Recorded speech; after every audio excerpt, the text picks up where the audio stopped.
అలవాట్లు క్రీస్తును ధరించుకొనే ఆత్మీయ ప్రయాణం. పరిచయం. ప్రియమైన దేవుని బిడ్డలారా, ఈ రోజు మనం మన జీవితాలను శాసించే అలవాట్ల గురించి ధ్యానించుకుందాం. ఇంగ్లీషులో హ్యాబిట్ అంటే ఒకప్పుడు ఒక ప్రత్యేకమైన దుస్తులు అని అర్థముండేది. అంటే మనం వేసుకునే బట్టలు మనల్ని ఎలా ప్రతిబింబిస్తాయో మన అలవాట్లు మన క్యారెక్టర్ను అలా చూపిస్తాయి. అపొస్తలుడైన పౌలు రోమీయులకు రాసిన పత్రిక 13వ అధ్యాయం 14వ వచనంలో సెలవిచ్చినట్లుగా, మనం శరీర ఇచ్ఛలను నెరవేర్చుకోవడానికి ప్రాధాన్యత ఇవ్వకుండా ప్రభువైన యేసుక్రీస్తును ధరించుకోవాలి. మన అలవాట్లు క్రీస్తు స్వభావాన్ని ప్రతిబింబించే వస్త్రాలుగా ఉండాలి. 1. అలవాట్ల స్వభావం.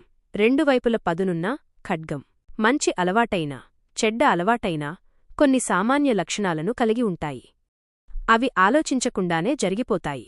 ఆటోమేటిక్. అవి మన అంతర్గత నీతిని లేదా స్థితిని బయటపెడతాయి.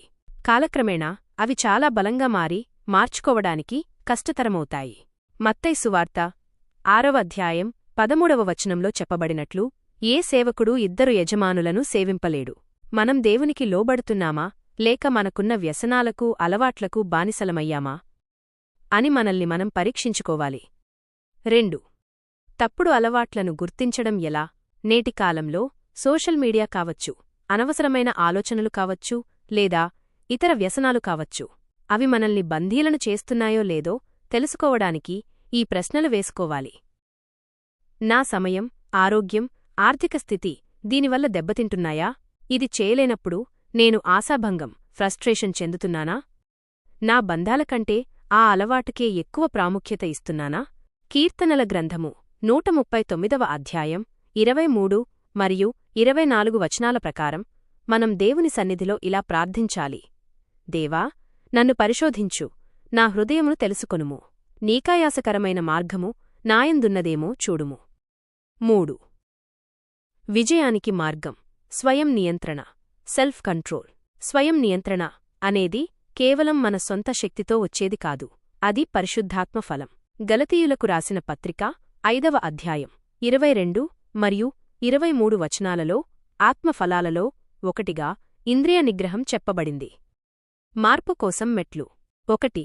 దేవునిపై ఆధారపడటం.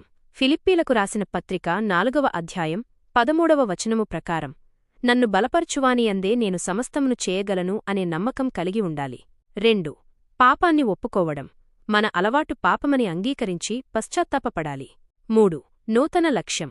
దేవుని వాక్యంతో మన ఆలోచనలను నింపుకోవాలి. హెబ్రీలకు రాసిన పత్రిక 4వ అధ్యాయం 13వ వచనము గుర్తుంచుకోండి, ఆయన కన్నులకు సమస్తమును మరుగులేక తేటగా ఉన్నవి. 4. క్రీస్తు స్వభావాన్ని ధరించుకోవడం.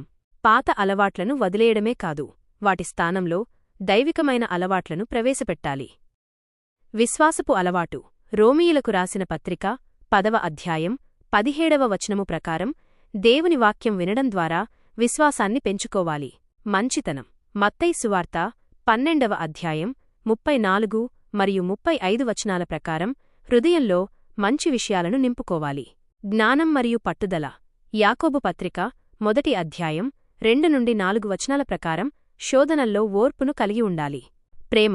యోహాను సువార్త 14వ అధ్యాయం 15వ వచనము ప్రకారం ఆయన ఆజ్ఞలను పాటించడం ద్వారా దేవునిపై మన ప్రేమను కనబరచాలి. ముగింపు. ప్రియ స్నేహితులారా, మనం మన అలవాట్లతో జన్మించలేదు, కాబట్టి వాటిని మనం మార్చుకోగలం.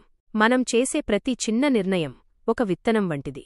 నేడు మనం కృతజ్ఞత, క్షమాపణ, ప్రార్థన అనే విత్తనాలు నాటితే రేపు క్రీస్తును పోలిన ప్రవర్తన అనే ఫలాలను పొందుకుంటాం. దేవుడు మనల్ని తన శక్తితో బలపర్చి జయజీవితాన్ని ప్రసాదించునుగాక. ఆమెన్.